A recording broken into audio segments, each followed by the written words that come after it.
မပြောပြမလီမပြောပါညတတတို့နားထောင်နေပါတယ်အညဟာ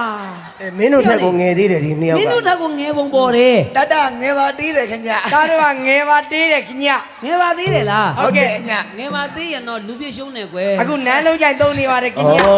တတငယ်သေးတယ်ပြောတာအည ကလေးတွေပေါ့ ဟုတ်တယ် မှကြည့်ကြည့်အောင် ဟုတ်တယ်အည အာကလေးလေးလို့ပဲ ဘယ်ကြည့်နေတာ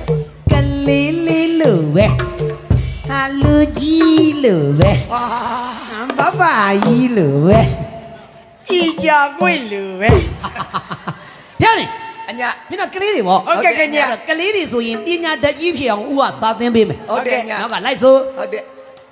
ကာကြီး ငါလီ ကလေးမပြီးတာ ဘလို့ကြီးတော့ သားတို့စကားမပီလို့ပါည တတအပူအည စကားမပြီးလို့မရဘူးပြီးအောင်ဆို ဟုတ်တယ် ကာကြီး ငါလီ ဟာသုံးချိတ်တစ်ချိတ်တော့ဖြုတ်မှရတော့မယ်ကျုပ်ဖြုတ်ရင်ပြုတ်စေရမယ်ဒီတကပြီးတာတွက်လိုက်ပြီတော့ငါလီ ဒီလူကြီးကဆဲနေတာ ဟာ ဟုတ်ပါတားညစ်ပါဒါကြည့်အောင်ဒါမနေ့ကပြင်းဦးလိုမျိုးမှာဘဲသိမြောက်တဲ့ဘဲသိဆရာကြီးတဲ့ ဟာငါကြမှာညက်ပါလားမင်းတို့ကသူတို့ကြစကားမပြီးဘူး လဲလဲ ရှင် ပါတယ်တော့ မောင်ငယ်ညီမငယ်ဤပညာမရှိရင်သူဤဟူနာ ပညာတတ်ရင်